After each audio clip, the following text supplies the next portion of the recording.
এক গরিব রাখাল পাহাড়ে বেড়া ছড়িয়ে দিন কাটাতো। কেউ তাকে চিনত না। কিন্তু একদিন ঘটে গেল অদ্ভুত ঘটনা। রাজকন্যার ঘোড়া তাকে নিয়ে পালিয়ে যেতে লাগলো। সবাই দাঁড়িয়ে থাকলেও কেউ তাকে বাঁচাতে এলো না।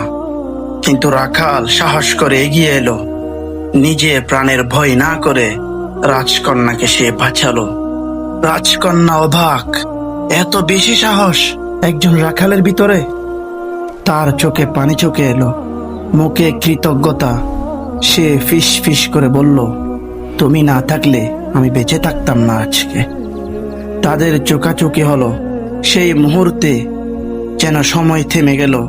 রাজকন্যা প্রথমবার বুঝল সত্যিকারের সাহস শুধু রাজাদের মধ্যে নয়, একজন রাখালের মধ্যেও থাকতে পারে। ঠিক তখনই এলো রাজা।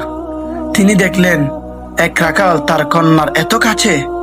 রাজা রেগে উঠলেন, এক গরিব রাখাল কিভাবে আমার কন্যার পাশে দাঁড়ায়?